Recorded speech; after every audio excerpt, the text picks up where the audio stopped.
Hello, everyone, and welcome back to Game Talk Radio. I'm Greg. I'm Jen. Welcome back, Jen. Thanks. Where did I go? Well, everyone missed you, I'm sure, when I did my little mini one last week. This is episode 29. 29. Hello, everyone. We appreciate you as always being with us today. And Jen is back because last week, like I kind of mentioned on the podcast, the super mini one I did was basically just we had a lot of stuff going on. Jen was swamped at work and Father's Day, and it was difficult to find a time where we could do it together. Yeah. So we decided just to do something like that. So. Yeah, and then by the time we got home from seeing your dad, we were just like, oops. Yeah, it was just really late, and then I had to kind of rush to do one Tuesday morning. So if last week's podcast sucked, well, clearly it's because Jen was gone, and just like everything in life, it's better with Jen. Oh. Mm-hmm. So, you know what's not better in life? What? I don't know. That was actually a pretty bad segue. That would have worked for a different story. But first, we're going to talk about Grand Theft Auto, because last week I touched on this a little bit. I talked about how Rockstar and Take-Two, the company that essentially owns Rockstar, the publisher, they came out and they did two things. They did a good and they did a bad. The good was that they shut down like this online hacking service that you could actually buy things that allow you to hack, that allow you to taunt other players and to harass other people, stuff like that. Cheat codes? Yeah, not like cheat codes, but yeah, like it was just you could cheat at the game, right? Mm-hmm. And they shut them down, and not only that, but they also gave them kind of like a scathing letter, making them donate all of the proceeds that they've ever earned to charity. And then they had to write an apology to Rockstar. It was great. It was like that typical, you're going to get in trouble sort of thing. It's like, having dad yell at you. Kind of. Yeah. You have to write in a letter of apology. But it was very well done. I always like that kind of stuff. So anyway, that was the good side of it. But the bad side was that they had also found this modding tool called Open4. Apparently, it's a really big, like, online community sponsored, like this huge thing that lets you put different mods and different things into GTA 5's single player. So if you want to play GTA 5, like in this picture, for instance, as the Hulkbuster, which is Iron Man's Hulk fighting outfit, you could do that. You could put cars into the game like the DeLorean, like Knight Rider, stuff like that. Then you could do that. Well, for some reason, Rockstar all of a sudden came out of nowhere and said, nope, you can't do that either. And they sent that company and that website that runs that software a cease and desist letter saying they had to shut down too. Right. Apparently, according to OpenIV or Open4, however you want to say it, it's not very clear. Yeah, it's basically, I think it probably came out when Grand Theft Auto 4 came out, so they probably call it Open4. Maybe. But now it's for GTA 5 and it's really confusing. But anyway, go ahead. In their official cease and desist letter from, was it Take-Two? What is it called? Yeah, from Take-Two. That with using this modding software, they allow third parties to defeat security features of its software and modify that software in violation of Take-Two's rights. Now, like you said before, it's for single player only, right? Yes, that's how they designed the mod, right? Now, that doesn't mean that someone couldn't use it as a way to maybe cheat online, but my understanding is that was their big thing and that's how they knew they were staying out of the crappiness with Rockstar was they were purposely not doing the online, because with Grand Theft Auto Online right now, they sell money, they sell packs. Once you start messing with Rockstar's money, that's when they're going to come after you. Sure. So they felt they were fine in single player because Grand Theft Auto doesn't have any single player DLC at all. It only did online stuff. Okay. Yeah, it's just, and on their website, OpenIV or Open4's website, they essentially said, well, Grand Theft Auto modding was declared illegal, so sorry. Yeah, well, and that's what's so funny that led to what we're talking about today, because this is what we kind of talked about last week. So what we talked about today is that Rockstar and Take-Two are backing off on that, because for the last 2 weeks that they have been getting pummeled online and in their communities and like Steam reviews. They went from having an overwhelmingly positive review on Steam to now mixed, because so many people, I think they had like 15 or 20,000 negative reviews pop up in the last couple weeks. So let's actually look at what really happened here, right? So clearly not Rockstar, the studio, but Take-Two, the company that publishes the game, the company that owns Rockstar. They must have somehow got a bug up their butt about this modding tool, thinking it was somehow going to cut into their profits or something. Someone came into them and said, hey, you know what? We're missing out on this. We're missing out on that. Hmm. We could be doing this and making money. Well, obviously, if you sanction mods of some sort and you can purchase them through Rockstar or through Take-Two, that's revenue. Because, you could say, hey, you can buy this modification, you can become the Hulk Iron Man or whatever. Right. And it's possible that maybe those IP holders, like maybe Marvel, went to Rockstar and said, hey, people are putting our property into your game. You can't allow that to happen anymore. Because one of the things of the agreement they're coming to is that part of it has to do with them using, like, Take-Two won't take legal action and kind of gives it okay to modders to continue their work. The tricky wording of respecting intellectual property rights of third parties is something they threw in there, which means it could be possible that Marvel was saying, hey, you can't put our characters into your game. And they're like, it's not us, it's modders. And they're like, well, can't you stop the modders? And maybe someone at Take-Two said, sure. Yeah, and let's they try. Let's see what happens. Now, on the flip side, I think it's a valid point, though. I think if you're going to be doing any sort of modification and you're using somebody else's, intellectual property, IP, you should get the go-ahead from that company. I would agree, but you'd never get it. So maybe you shouldn't be doing it. But the modding tools aren't the ones. They're allowing people to put anything into the game. So if you're going to argue that it would be whoever created that Hulkbuster model to put into the game, he should be the one who gets a cease and desist letter. Not the people making the tools, because the people that make the tools, that allows you to, I could make my own character model of maybe my own original character and put him into the game and play as my own character and have my own adventure. Now, here's the thing. Is that mod, like the Hulkbuster thing, do you have to pay for it? I don't believe so. I'd be very surprised if you had to pay for any of those mods. Then my answer would be different, Right. Because you're not actually monetizing on that design. Right. So, I mean, it's a gray area for sure. Well, here's what kind of frustrates me about it as well, is that they make a ton of money off of people purchasing that game on PC because people buy it on PC just for the mods. Because they, like, I actually bought it on PC because I wanted to try out some of the weird stuff people are able to do. Because people, like, someone actually created, like, a Back to the Future mod for it, where if you were in the DeLorean, you got up to 88 miles an hour, it would actually, you would disappear off the screen, and it would teleport you to, like, a different part of the map that was made to look like the same part of the map. Nice. But like a different... in the future or the past. Very cool. It was really neat, and there were some people that got really creative with it, and it was... So I like... And look at games like Minecraft that... The whole reason that game is successful because it pushed people's creativity to create awesome things for it. So yes. I would argue that this game sold a ton of copies because of its mod allowing. And Rockstar was happy. This game's been out for 2 years on PC. And people are still playing it. But they were more than happy to allow this for however long. You know, it's not like this hasn't been around since the beginning of the game coming out. It was almost available like right when the game came out. Well, and I think it goes back to what you had said before. Somebody at Marvel probably complained to Take-Two, and then Take-Two said, well, you should do something about that. And so this was how they got a resolution between Marvel and Take-Two. I mean, that's really the only way that I can think of, because you're right. It seems to be kind of weird timing. So it could have been somebody brought it to their attention and they're like, oh. I guess what also is interesting to me is how no one at Take-Two had any idea that they would get backlash for this. Of all the time they've been making video games, they've been around a long time. They didn't think there'd be a massive fan backlash about something like that. Mm-hmm. I mean, maybe they didn't think it would be as big as it was, but wow. I mean, it was huge to have that many negative reviews fly in.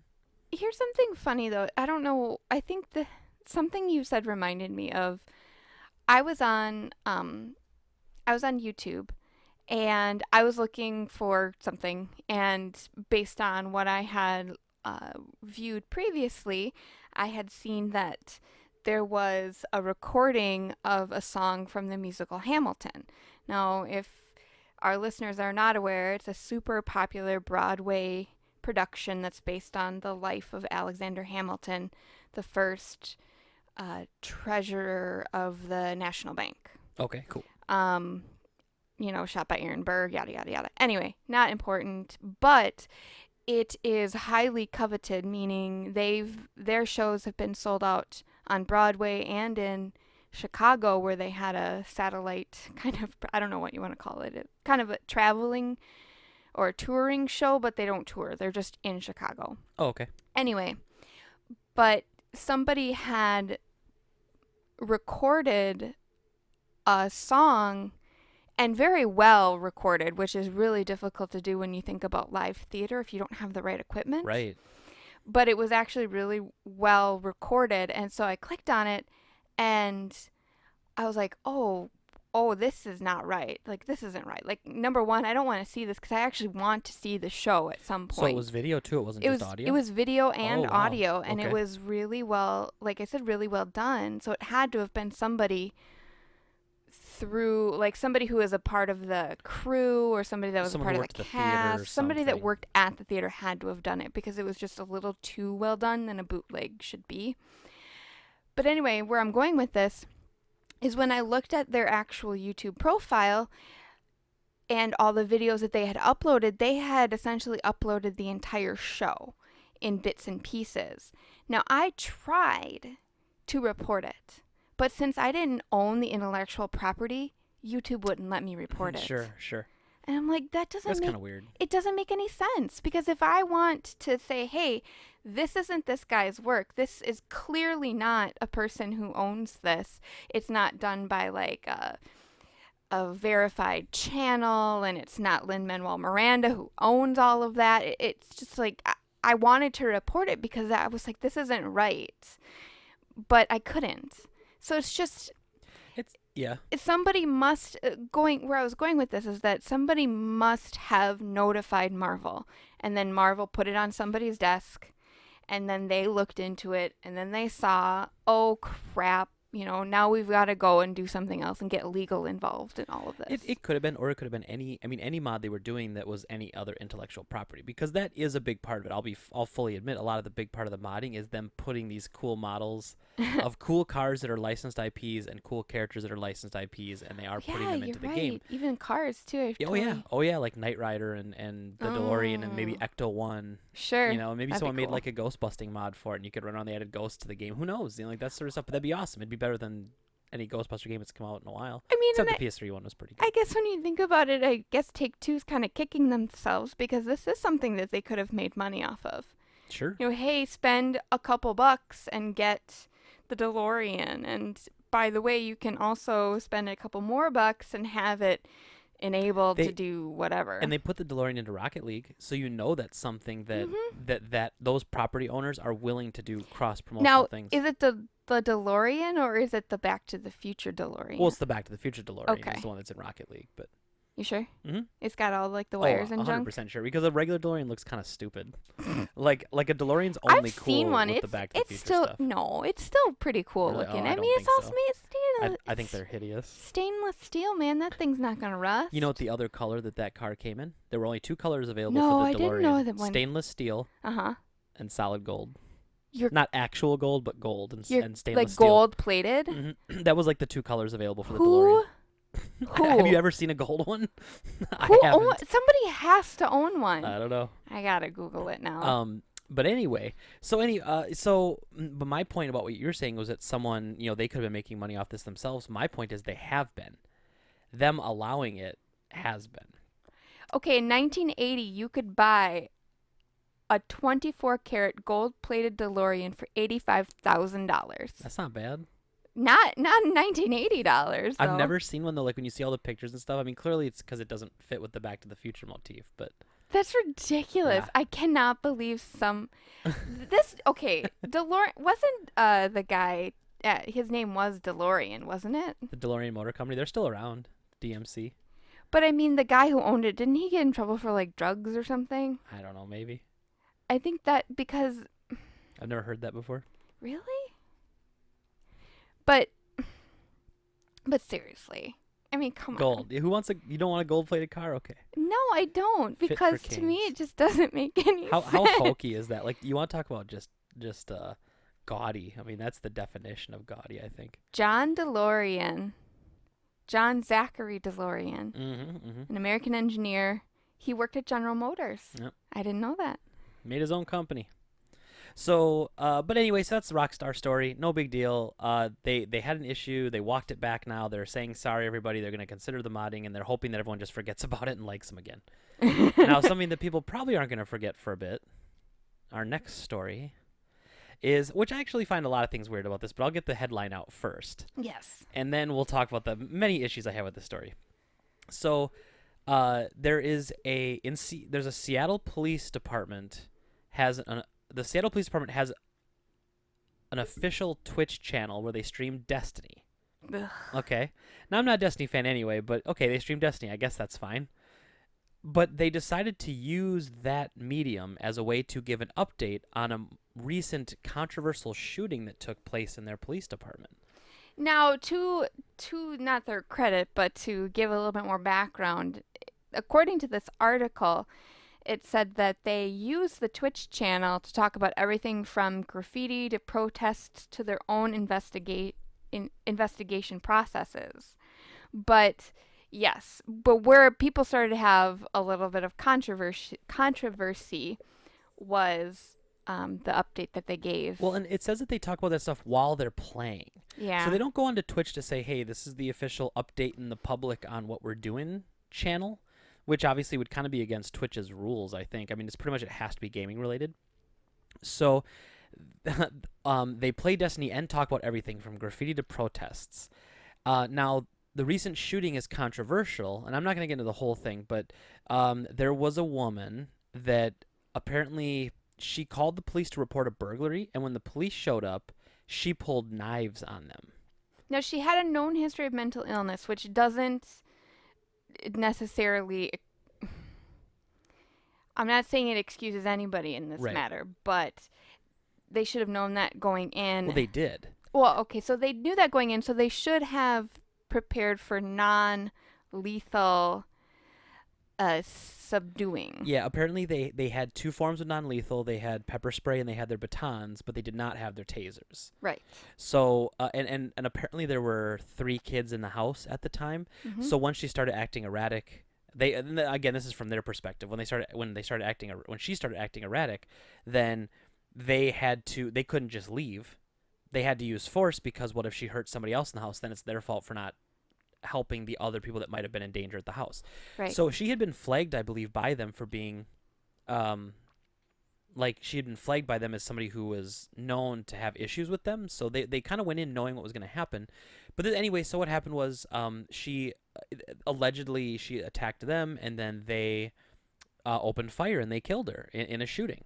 So the story we're going to talk about, though, is so these guys, this police department, I don't even know if the people who are on the Twitch channel were involved in the shooting, though. I don't believe they were. It's not clear. So they are on their Destiny stream, and they're like, hey, everybody, just wanted to give an update about this controversy. And they talked about it on their Twitch stream. Mm-hmm. So my gut reaction when I hear that is, how inappropriate and stupid is that? Super inappropriate. And one woman on Twitter said, Charlena Lyle's murder is reduced to a video game chat. I mean, that's really, it's downplaying the effect. Now, I could see, what if instead of the stream one day, they stopped and said, hey, everybody, we had this happen recently, some of our brothers, a lot of police officers consider themselves a brotherhood. Some brothers were involved in this. They're mentally anguished by it. We're not going to do the stream today, but we wanted to give you an update on them and an update on what happened. And that was it. And then they didn't stream the game. I'd probably be okay with that. I'd probably be okay, because I'm not too old and crotchety yet to know that a lot of younger people use Twitch and YouTube as their forms of all news and all entertainment, Mm-hmm. as opposed to this police department, I actually give them credit. They're trying to reach out to the younger population by having things like a Twitch channel and having things like a YouTube channel to reach out to But other people. is that the right media? Is that the right way to provide? See, I would argue that Twitch is not. Twitch is not, because Twitch is designed to be a gaming platform. Right. I think it's especially inappropriate there. Me personally, I think that Twitter is about as far as you can go. I think even YouTube is fine now that they have YouTube Live, because YouTube is meant to be like the people's television. It's the boob tube, right? The TV. I just don't get YouTube. YouTube in that way. Well, we don't watch it that way No. because we didn't grow up with it that way. But the people that are growing up with it that way, they look at that like it's a free free TV network with unlimited on-demand access. That's really how they look at it. But I don't like most people on YouTube. And maybe that's, again, it's a generational thing. I think it is. But I talk to a lot of people, and even people, because we're in our 30s, and even people younger than us in our 20s, even a lot of them didn't grow up on YouTube. But a lot of the like under 20 crowd, that's how they get all of their entertainment, and that's how they get all their news, and that's how they get all of everything, which you could argue might be what's leading to this misinformation age that we live in nowadays. Oh, for is sure. that people are seeing things that anybody can post, because the reason that YouTube is successful is almost the same reason that Minecraft is successful and why Grand Theft Auto 5 modding tools are successful, because the best content that can be made is made typically by the people that would buy the product. But here's the other thing. I mean, it's not news. It's not. Now, I'm not saying that news is completely unbiased in and of itself, but the problem is that people, if they see it on the internet, they believe it. Right. And there's so much media. I keep saying media, and I don't think that's what I want to say. There's so much content on YouTube that's not real. Yeah, or it's opinion that is thinly veiled as fact. Right. And that, to me, is a problem because it's so one-sided, and you don't get any disclaimer, or you don't get any, hey, by the way, this is just how I feel. It's, this is the truth, and here is the truth. I mean, you can go down a rabbit hole on YouTube and watch conspiracy theory after conspiracy theories, and some of them, to me, are completely laughable.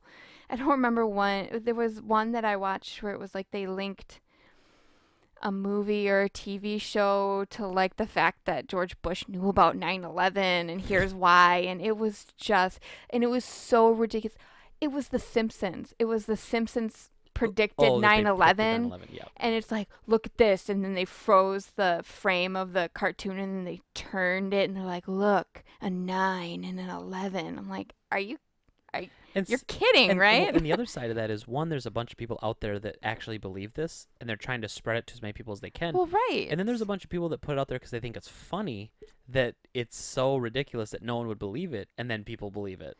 Right. You know, there's different reasons why people put it up there, but when they do put it up there, it's up there. But I mean, going back to this whole Twitch thing, I think Twitch is not the right way to try and connect with your constituents. I don't know what you want to call them. They're not constituents. Yeah, that's they're more, not fans certainly either. You know, it's your people. What would you say? You would say with your there's like, a word, yeah. I just can't think of it. With your community, I guess. Maybe Community. And I think what they should do instead is actually have a non-threatening presence. Like, I don't want to get too political about police officers or anything like that, but I think that there's a way to become a part of the community that's not like this, that's a lot more proactive, as opposed to, right. You know, hey, I hope people, because you don't even know if people in Seattle are actually even watching. You know what I mean? Yeah. Like, it's just... Well, and a lot of people were kind of up in arms because, it's a Destiny, it's a game where you run around shooting things, and you're going to talk about a shooting. I don't think that has anything to do with it, personally. I think more what the issue is that it was just inappropriate to be using an entertainment-based gaming channel to talk about something so serious. So I don't think it matters what game it was. They could have been playing, Grand Theft Auto, and then shot people, or Katamari Damacy, whatever. They could have been playing Okami. They could have been playing Persona 5. But I don't think it was very classy. No, I think it was just very inappropriate. poorly thought out, and in their head they probably thought, hey guys, we're going to take this time to talk to you, because I don't know how many viewers they get, but maybe they have a couple hundred at any given time, and they thought, hey, we can talk about this situation to these people to get them, like positive What they vibe, should have done instead is taken out the fact that they're from the police from Seattle. They should have just approached it as, hey, you got a question for a cop? We'll talk about it. They could have done Like, that, what's sure. your process? What's the procedures? Is it like what I see on all the cop shows that I watch on TV or on YouTube or whatever? I mean, it should have been, you take the the specificness out of it. You know, you're police officers, you're playing this video game, you'll answer questions from people, but you shouldn't be talking about ongoing police investigations or reported crimes. I mean, I get Mm-hmm. it. Like, it's if it's on the news, yeah, okay, whatever, but it still feels a little classless. Well, because I feel like what they were trying to do is they were trying to explain the situation in such a way where they weren't in the wrong. As opposed to, imagine if they had just, if it was an Amber Alert, right? And they're in the middle of a stream and all of a sudden an Amber Alert comes out and they go, Yeah. hey, everybody, okay, we're going to stop the stream for a minute. Right now it's an Amber Alert. There's a 10-year-old kid who's missing, last seen with in this brown van or whatever. And so then you could stop to do that. That makes sense. It's like a live news thing. But this, it was almost their way of saying, hey, we want to talk to you guys about what happened and explain our side of the story, almost like. But when you think about it, that complicates matters even further, because now you've got the what if these police officers that were involved are charged and have to go to trial. You've potentially tainted the jury Right. pool. Yeah, oh, that's a great thought. I never even thought of that. And then an update as of 2 days ago, they have now officially shut down the Twitch channel Thank and God. deleted the video. Well, what sucks is I don't think they need to shut down the whole Twitch thing, but clearly whoever was in charge of this wasn't making good decisions about what they should and shouldn't talk about. True. And so they had to shut down for that reason. It sucks. And even the guy who does the main stream, I think Whitcomb is his name, he added that he wouldn't have done the stream in the first place knowing that it caused a lot of hurt. Now, I don't necessarily know if it caused hurt. It just caused an uproar. And I find it kind of not very classy. I don't think it's painful. I just think it's inappropriate. So It just shows no respect to Right. their victims. I mean, like it or not, she was a victim. Yep. You know, it's there's so much more that we can talk about, and I would rather not get super political about it, but it just, to me, it felt like from the moment she was spoken of in that broadcast, she no longer was a person. She was something else. Like Yeah. it made it less real. You know, she Right. became a name, a statistic. She ceased to be a person who was murdered. Yeah. And it was just not, it was just inappropriate. Super It inappropriate. it just it changes the idea of like who are, like you said, how many of these people were even Seattle, local Seattle people watching the stream anyway. Right. It's just, you may not have even been talking to anybody who's even in your neighborhood. Mm-hmm. So it defeats its own purpose. I mean, okay, police stations and police departments, stick with Twitter. Yeah. Don't stream video games, okay? Nope. And nothing says that you can't use Twitch. Like, that'd be great, actually, now that I'm thinking about it. Twitch should have something like, wouldn't that be awesome to have an Amber Alert built into Twitch? And they could kick out Amber Alerts, and they could kick out things like, like say you were watching a stream, just like on your Right, cell phone. yeah. Like my cell phone kicks off whenever there's an Amber Alert. I think about the average when I think of the average person who's playing Twitch or watching Twitch. I don't know. I think you're being a little unfair there. I think you'd find a lot of people between, like, I would say most people easily between ages 10 and 30. But they're not out and about. I mean, they're at home. Yeah. You know what I mean? Well, that's not necessarily true. There's a mobile streaming app for that too, where they're at work and they're That's streaming. fair. I didn't know I'm there just- was a mobile yeah, one. I mean, I'm not saying that. You have kind of a negative connotation towards streaming and towards like watching YouTube and stuff like that. So I know where you're coming from. I'm just saying it would be cool to use it in a positive way. Like, there are ways that you can use other types of social media and other types of streaming services in a positive way. Well, no. This was just a bad use of it. Like, it Yes. wouldn't matter what you used. Even Twitter. I don't even know if I'd use Twitter to have, if a guy came on Twitter and said, we're going to explain what happened to us, and then they start kind of going on this essentially what Well, I relates think- to like a guilt trip of everybody who thought that maybe they were guilty of something. Like, it's, I think in any capacity outside of court of law or an official statement that's done on TV, I think any other media would have been inappropriate. I think Twitter would have been inappropriate. I I agree think with that, too. YouTube, Twitch, anything. I think that's when we have an official press release. right. And again, if you do an official recorded press release and you put it on YouTube, that's fine. different. Yes. That's different. You're making an official statement. You're not just having one guy kind of shooting from the hip, like no pun intended. Like, you don't have like this off the cuff remark coming from a guy. Like, you have an explanation of what's happening in a professional manner. Right. To like news outlets, it's a press release. It's not, hey, we want to talk to the people watching Twitch right now who just want to kind of watch video games. We want to talk to you about this heavy situation, you know. But anyway. But speaking of professional streamers, Mm-hmm. not Good not segue. not really. Recently, a YouTuber named Desmond Atika Omafa. I really hope I'm pronouncing that right. I'm so sorry if you're listening. He's not listening anymore. Now I just screwed his name up. Oh no, come back. Anyway, he's a big personality in Nintendo's community, does a lot of streaming. He had a little bit of a heated video where he showed his 5 most recent donations to his Twitch stream that were in quantities of $50 to $100, okay?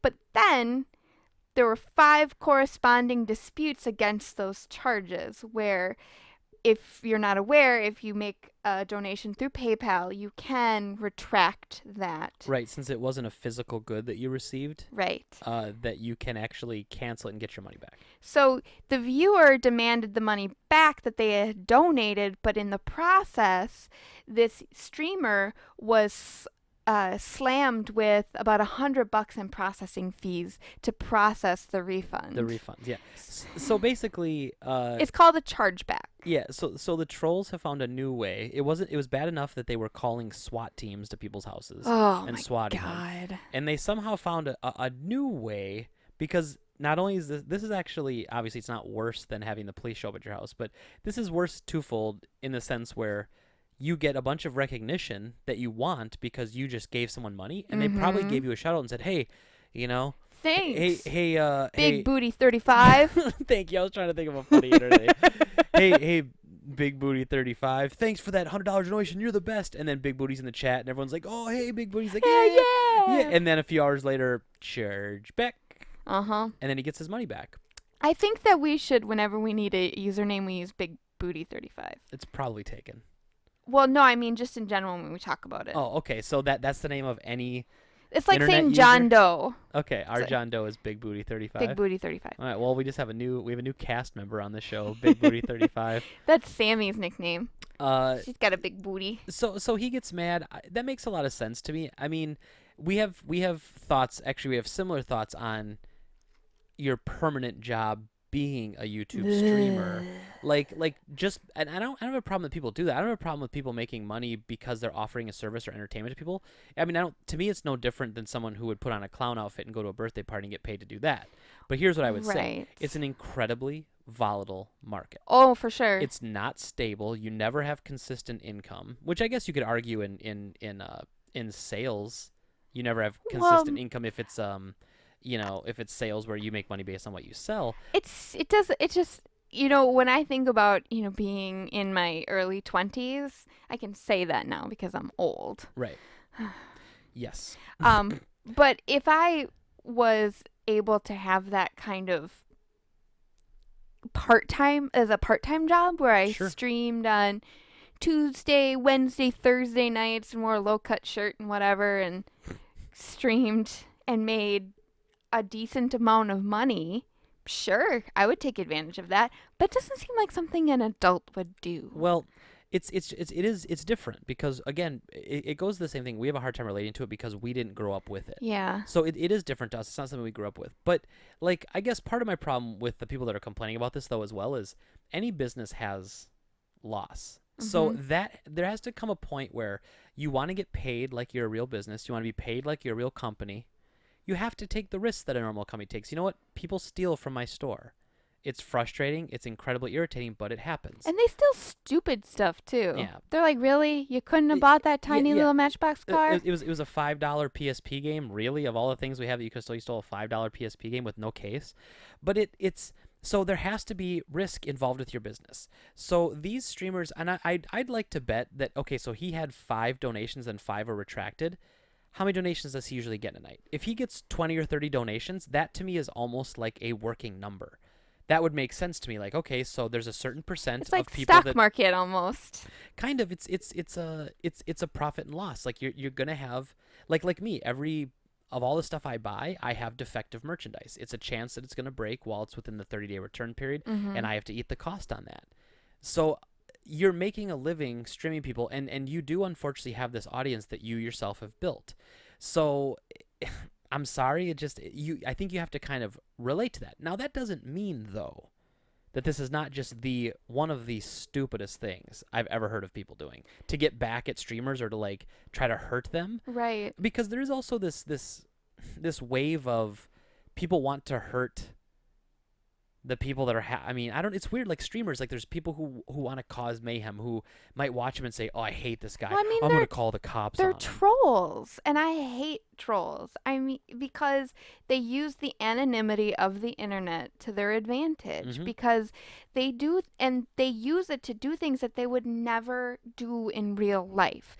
Like, they wouldn't go up to a person, give them $100, and just be like, just kidding, knock them down and take the Right. $100 back. I mean, people normally don't do that kind of stuff, but they use the fact that they can get away with it to their advantage. Right, like they wouldn't do that to somebody's face. Like, because No. there are certain people that They're a bunch of cowards. that would do it over the internet, but wouldn't do it, and this isn't, and I'm not saying this is a cowardly thing, because I think it actually, now that it's kind of settled, it might be unofficial, just a mistake. But I got a letter a couple weeks ago in the mail that someone disputed a $200 credit card charge that they had in my store. Mhm. They bought a new 3DS XL and Pokemon Sun for the 3DS, and because I was able to find the transaction based off of the Nice. amount and based off the day, so I went back to Mhm. my computer, found out exactly what was sold, and I found what it was, and then, but they sent me a letter. Like, this is what's crazy. They sent me a letter. I got it. It was dated like 2 days before I got it. I got it, and it said I had 1 day to respond. So basically, by the What? time they sent the letter, I had 5 days to respond. Wow. And so I actually had to fax over a bunch of like the signed credit card receipt and stuff. Mhm. But the reason I bring this up is because it's a part of the price of doing business, I feel. So But I mean, you've got streamers who get, a half a dozen chargebacks every month, but then after some sketchy transactions, their PayPal account gets frozen. right, and then where a lot of the fees can come in is, so say that they go negative balance, PayPal has the right to go to your bank account and take the money back out and fill the PayPal to get the balance back to zero. Imagine your bank account, maybe you just paid your rent or something, and you Right. don't have the $500 that they're about to take out, and they take out that $500, and now you're getting hit with overdraft fees at your bank. Well, It can stock up, it can add up very quickly. Well, not only that, but you bring up a good point. Some of these streamers aren't big names. Maybe they are, but maybe they don't get a lot of donations and they don't keep a lot of money in their PayPal account.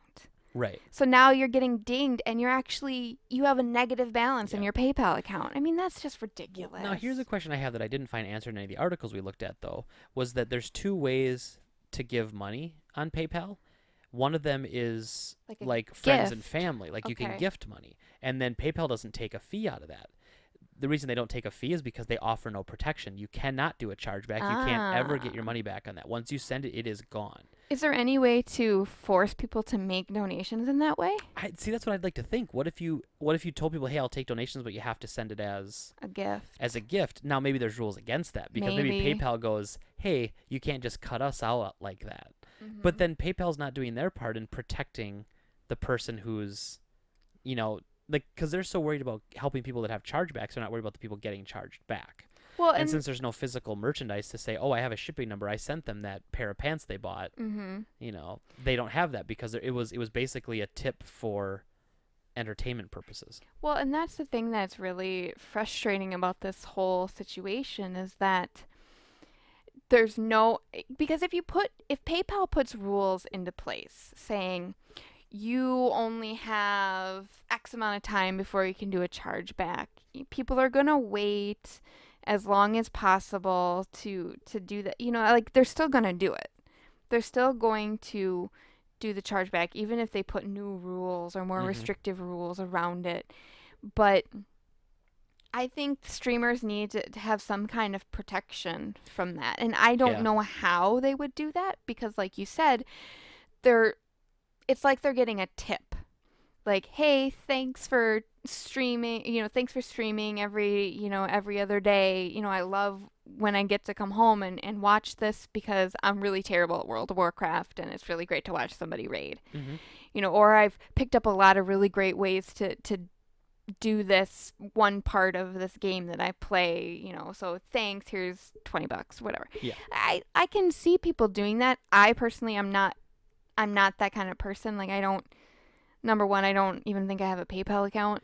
I don't donate money to people based on content like that. Like, I don't I just either. to me it's never like, I guess if I started following somebody and they did really good advice and they needed help or they had a family emergency, I might give them some money and say, hey, if their kid's sick in the hospital or something.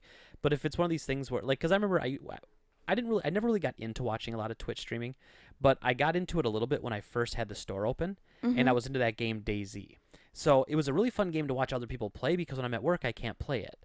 But watching other people play it was a lot of fun. So I actually would have it on, and there was one guy who was seriously whining and complaining. He had a couple hundred people watching a stream. I don't know who it was anymore. It was like 4 years ago, and he was just like, I mean, come on, guys, like, I make a living doing this, and like I can't do this if you guys aren't going to tip. And he was like basically whining, and then people started tipping him. And I'm like, why would I ever want to give money to you? Like you look like a lazy, worthless human being to me that's just playing this game. Like the way he was acting. He was acting very, very, very horrible. And I don't know who it was now. And he made a comment. He's like, well, the wife will be on streaming later and blah, blah. I'm like, okay, so you're renting an apartment. You're like just trying to get by on streaming donations and stuff. It's now that person was a jerk. I'm not saying that nobody can stream, and I want people, but I never look at somebody like that and go, man, you know what? You really entertained me for that hour I was watching you. Here's $5. Right. To me, it's entertainment that I can get that same amount of entertainment for free anywhere, or better entertainment paid through other services.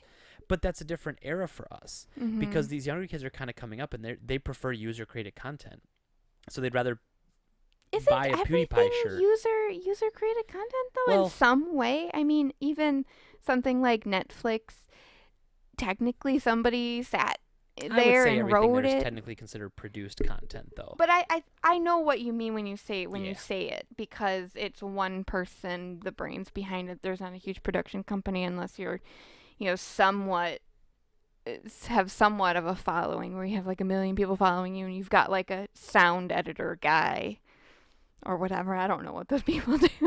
Yeah. I mean, if Yeah. if all I did was create YouTube videos, I would probably have somebody edit them or add music or Sure. do those really stupid cuts where you're just like, "Bruh," or what is that about? Like, I'd have some stupid catchphrase which is so dumb, but people would eat it up. Yeah. No. Yeah. Well, that's a whole other bag. I could spend a whole hour talking about is how basically someone creates a type of format and then you see everybody copying that format. So every Yup. video on Facebook that you see looks exactly the same. Like all those cooking recipe videos are just a top-down camera, and it's like it cuts to the hand, like 1 tablespoon of salt, and it's just a hand dropping the salt, and 1 tablespoon of butter, and it shows them throwing. Like, it's just everything's Oh, the you same. know what really bothers me is when they like put something on the cutting board and then they snap their fingers and it's already like, so they put like 2 chicken breasts on Yeah. there and then they snap their fingers and then it's all cut up. I'm like, come on, you're not fooling anybody. Well, here. it's I don't even care that whoever created that was really smart because it's a neat way of doing it. It's just everybody copies it and it becomes it's the true. way. Now every single Yeah. every single blog that I've ever followed that had like a food theme to it does it. Does those Even videos, yeah. like the people I wouldn't have even expected to do it. Yeah. But I mean, but going back, like, before it was YouTube, it was people who had blogs could quit their full-time jobs and just do their blogs. Right. And now it's all people can quit their jobs and be YouTube stars. And that's fine. Like, I don't mind anybody who if they have an audience and there's people who are willing to do that, I don't care. Like, it doesn't bother No, me. it doesn't bother It me just- either, but it's just like, well, I mean, by the time you realize that, it's almost too late to create any original content because it's all been done before. Well, but that's not true because look at us. We're creating our own original content, and ours isn't really any quote unquote different than anybody else. What we try to be, like, we try to take news stories, we try to dig deeper into them, and we give our opinion. Like, I don't have a problem with that. Like, I'm literally talking about, like, when you see like a new video comes out and it's something like, is the new Batman movie sexist? And the title card looks exactly the same as a totally different channel, Yeah. and a totally different guy 3 days earlier made a video that says, is Marvel better than DC Comics? And so but they're the same video, and then the way they do the fast cuts and the slides, and then it's got like a guy standing in front of what appears to be a nerdy backdrop. Oh my and god. here's what sucks about this, right? So many people do that kind of Right. backdrop crap. But now here's what sucks, okay? I know people that I care about, that I like, that do good content, that do stuff like that. Okay? Sure. It's not I'm not dogging on them for doing it. I'm just saying I just don't like how the whole internet's become like one person starts it, then everyone just copies it, and everything's like generic and not unique anymore. Right, until the Right? next thing comes Until the around. next next thing, and then everyone will copy that. But you know what that should do? Like when you see people creating content that's a lot like the content you've created, that's your opportunity to change what you're doing. True, and And try to be maybe on it the won't yeah. maybe it won't hit the target, and that just means Well, that you got to think of something else. exactly. But it is what it is. But anyway, I'm not giving anybody a free pass who acts like this, because that's a really ridiculous thing to do to somebody. Because if you want to be known as the guy who donated money to somebody and you want the good feeling, then don't be a jerk and then take the money back. Don't be a jerk. Because you still got to have those good feelings you got associated with giving someone money. But is it really? I mean, it's just I don't get it. But speaking of bad feelings, here's an update. On October 19th, 1982, Mr. John DeLorean Oh, jeez. Okay. was charged by the U.S. government with trafficking cocaine following a videotaped sting operation in which he was recorded by undercover federal agents agreeing to bankroll a cocaine smuggling operation. The FBI set him up with over 59 pounds of cocaine, That's a lot of cocaine. worth $6.5 million. And they're like, we got you. And then, there you go. So I was right. Yes. Wow. Okay, well, that had nothing to do with what we were just talking about, but I'm glad that... No, but when you think about setting somebody up, where it's, here's some money. Oh, just kidding. Yeah. Here's some cocaine. Just Yeah. kidding, you're under arrest. And so the final stamp I'll put on that is, like I said, I don't think it's okay for them to do that. I think it's awful. But I also think that, like, there is always an inherent risk in any business you have. If you're a professional YouTuber and you get paid to make YouTube content, I should say, speak like an adult with words. Words are hard. If that's what you do, there is an inherent risk in what you do, and you have to minimize that risk, and that's why you have it. I'm sure there's an insurance you could buy that would protect you from that sort of thing. Like, there's going to be things out there. And I'm sorry that for a long time YouTube content creators got to slide under the guise of a real business. They got to make all this money, and half of them probably never paid taxes on any of that money because the way it was reported. Yeah, I Who knows? wonder. But it doesn't matter. It's an inherent part of doing business. If you're going to be in business for yourself, which if you're a YouTube creator, you are in business for yourself, then that risk, you have to have some risk involved. And I'm sorry that you have to have it. Like, I wish in a perfect world no one would ever steal from me. And I wish that people wouldn't do chargebacks on credit cards in my business either. But they do. And it doesn't make it right. It doesn't make the people who are doing it not wrong. It just is part of doing business, unfortunately. Now, another part of doing business. Don't suck, people. Yeah, just be good people. It's not that cool. hard, actually.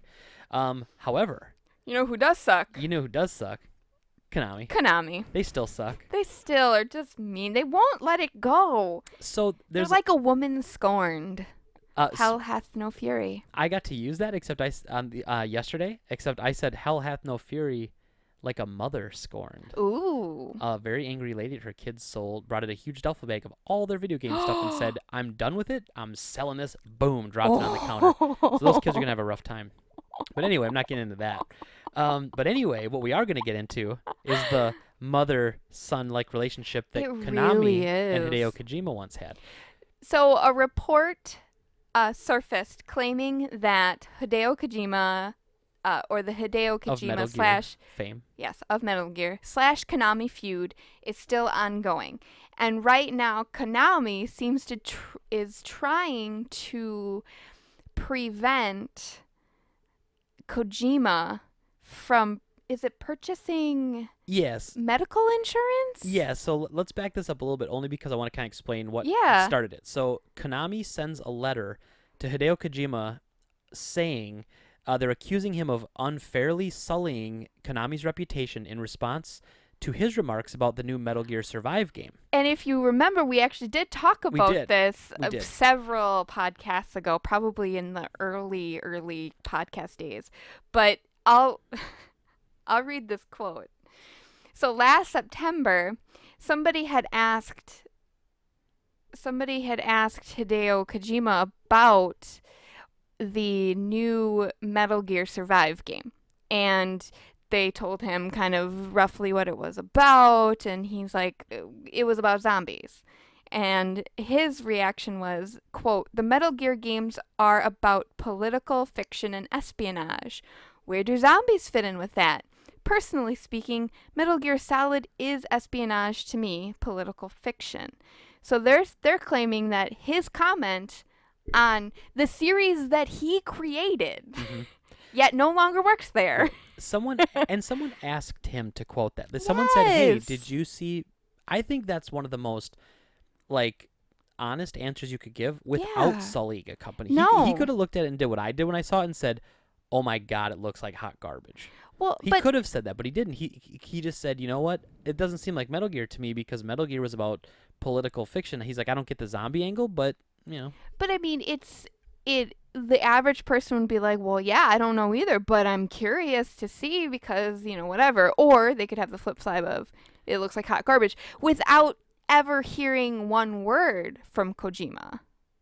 Right. So now, so that's the beginning of this, right? So, okay, so you could argue what happens after that. Typically in the U.S. business world, a guy leaves a company makes a product based off his original product, guy says, "I don't like the product." That's the end of the story. Yeah, people are like, "Well, he's just saying that because he's a little salty." Yeah, right. So that's, and people are, or people are saying, "Oh yeah, that companies shouldn't have done that."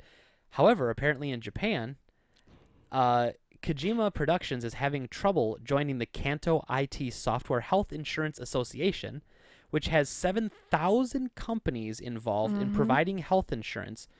And they're blaming it on Konami's influence, who's one of the main partners in this company. Because the idea, my understanding of this health insurance association, is that it's designed for technology-based companies. Sure. So it was like this co-op that they made. So it said, hey, if you've got a small design company or a small tech company, you can still get health insurance through this thing. And apparently Konami's one of the big partners in it.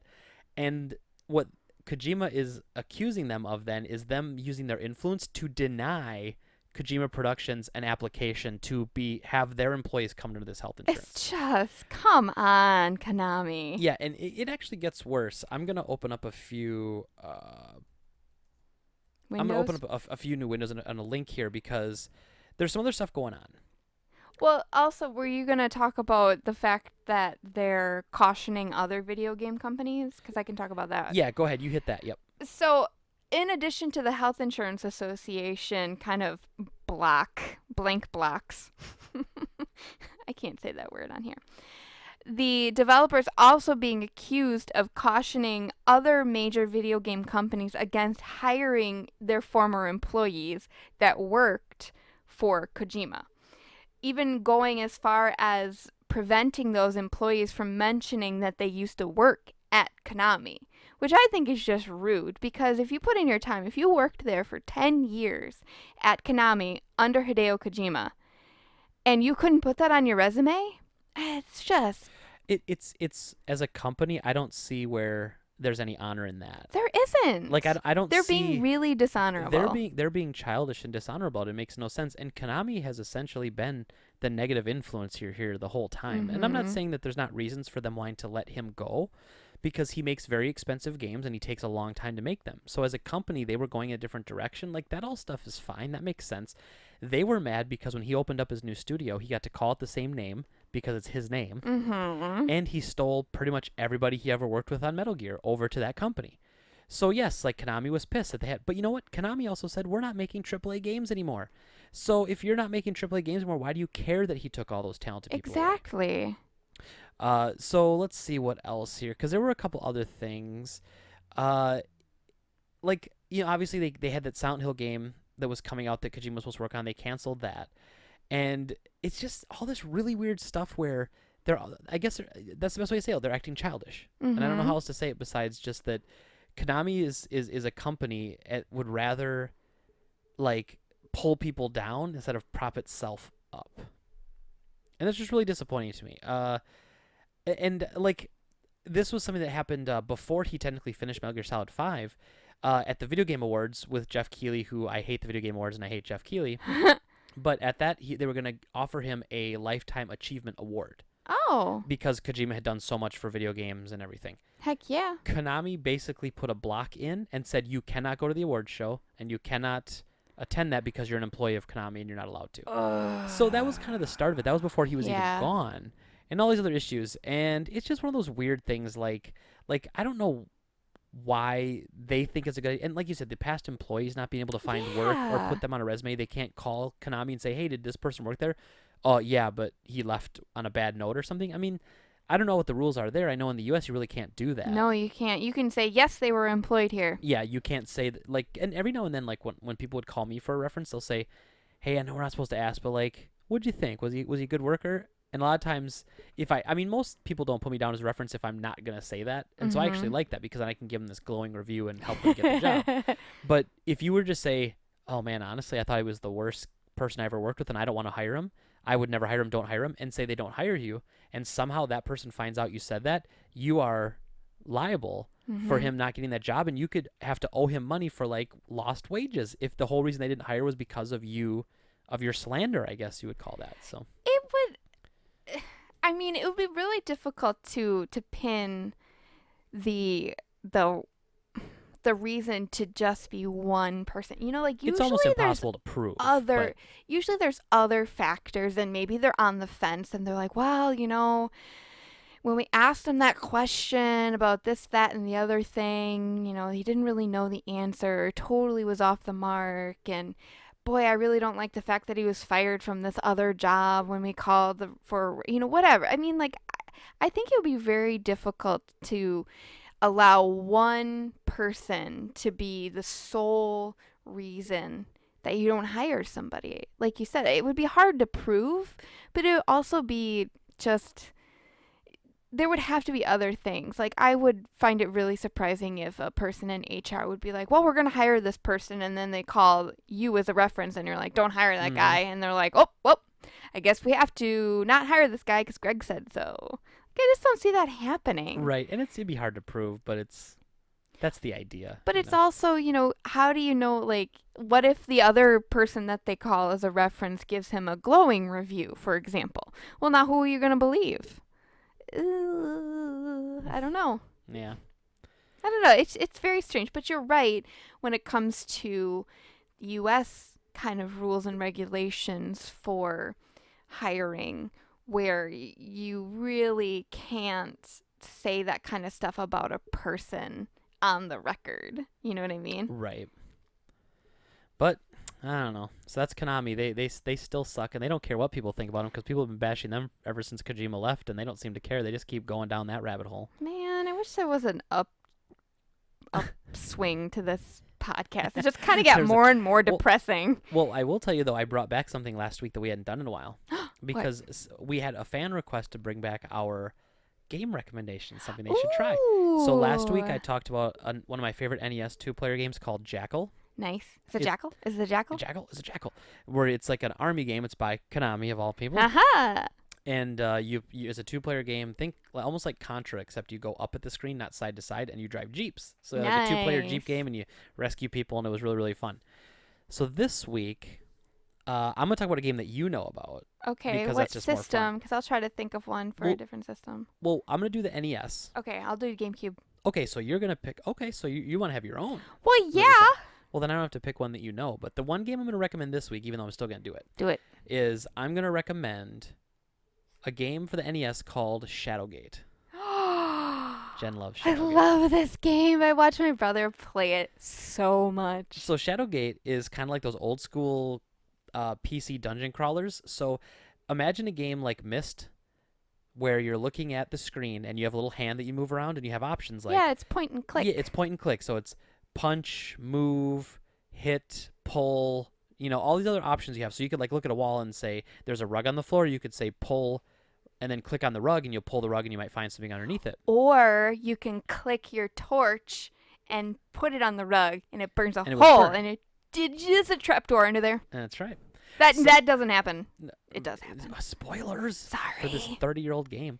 But anyway, the music is outstanding, and the idea is that you're in just like this castle, and so the theme of Shadowgate is this just kind of magical medieval theme, dark fantasy.